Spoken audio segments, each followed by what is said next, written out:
Right now, I'm retired, but I spent over 30 years at the Congressional Research Service at the Library of Congress, where I was a specialist in nuclear weapons policy, basically providing expert and authoritative information to members of Congress and their staff. As a longtime employee at the Library of Congress, I basically developed the reputation as the go-to person for congressional staff if they had questions on nuclear weapons issues, US and Russian nuclear weapons, or US and Russian arms control.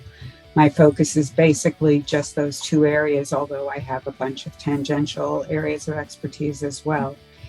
And in that time, I not only worked with and for Congress, but I also run around the world to talk to young folks and mentor and teach and things like that. But primarily the paying job was working for Congress and helping them sort through nuclear weapons and arms control issues.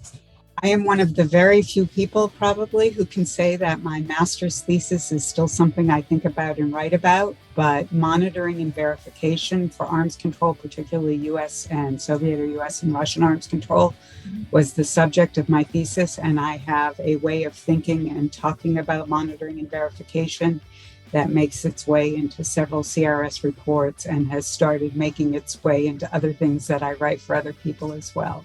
So top of the list for things that I have technical well, not technical, I assume the technology exists. I talk about the politics and the process. And that's at the top of the list. But I have lots of things that I find interesting, even if Congress never really asked about them. Declaratory policy, deterrence theory, the future of arms control, lots of spin-offs from the issue area that I will continue to think about and write about, even though I no longer work for the government.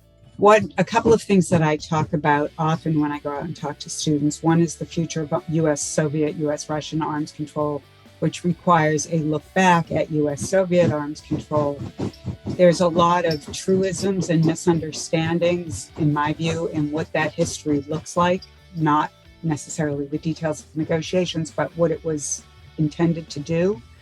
So if I do a future of arms control lecture, I always start in the past and walk forward with what options we might have going forward. This lecture started 3 or 4 years ago when the question is whether or not we would extend New START. Now there's a whole new tenor to the question, what do we do after the current crisis in Ukraine passes? Will the Russians and the United States get back to arms control or not? And what might the path look like after we get back to negotiations? So that's one of the two areas that I talk about a lot. The other is more conceptual in terms of how deterrence theory and concepts of strategic stability feed into arms control proposals, again, with the focus on nuclear arms control in the United States and Russia. Because there's been a long-standing view that arms control is a tool of national security policy, therefore it should enhance deterrence. But there are alternative views. Is arms control between the United States and Russia a pathway to global disarmament? Is it a necessity for nuclear nonproliferation? So those kinds of issues. Where does arms control fit in national security strategy with deterrence and strategic stability? That's also one of the things that I talk about often. I took a class by accident in college. I went to Stanford, where there's a long history of lecture series and seminar series on nuclear weapons and arms control. And you can find within the policy community several of us of a certain age who took the class who got hooked, but it was taught by some of the first generation contributors to the field in the science, technology, policy, history area. And it just clicked with the way I was thinking, or the way I could think about policy areas. I'm not a scientist, so it was just enough technology without being too deep. I'm not an economist, but it was enough game theory without being too deep. And that was in the middle of my college career. And by the time I was picking graduate schools, I already knew I wanted to pursue a career in arms control. The weapons side of it came later. I mean, I'm equally as conversant in each and every one of the US weapons systems. Like I said, I want to drop that though, but that was more a necessity out of what I did for Congress. Mhm. You can't just talk about how to limit them. You have to talk about how to acquire and build them as well. I went to graduate school where, again, like I said, my thesis was on monitoring and verification. So I knew I wanted to do arms control as a career path, and I did not. It was in an era when we weren't doing a lot of arms control, the early 1980s. So I did what most young people with student loans do. You take the first job from the first consulting firm that offers it to you, and you hope you can put in 2 years and then get a better job. I did that, and then I worked at the Institute for Defense Analyses for a couple of years, and then I went to CRS, and I stayed there forever.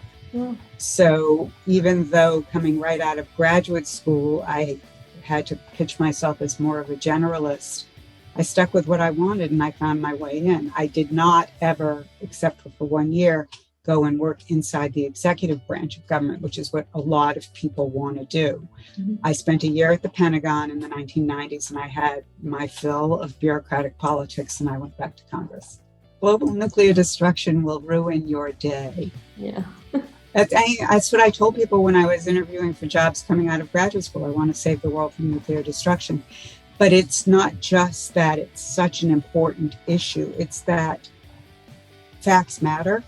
And after 30 years of working for Congress at CRS, where we are the facts, figures, and footnotes people, we don't have opinions, we don't offer advice. I follow the debates, current debates on all sides of all the issues, and I am moderately appalled by the inability of people to either understand the historical facts or stick with factual analysis while they're advocating for their positions. So I'm not ever going to try and change someone's mind about what position they should or should not advocate for or what they should or should not believe. But I will always insist that you get your facts right first. And that's my role in this larger game of saving the world from nuclear destruction. What we do next, the future of the US-Russian nuclear relationship. Like I said, when I started talking about this, it was all, do we extend New START, and then what does the next treaty look like? The trajectory wasn't good before February, and it's the same trajectory now, but it's taking a nosedive if you think of where we're going with US-Russian arms control. And when I talk to people about this, a lot of people are just holding on to their solutions that they had before February and waiting to get back to putting those solutions back on the table. And I don't think there are quite enough people thinking about what the table might look like if and when we get back to a table with the Russians.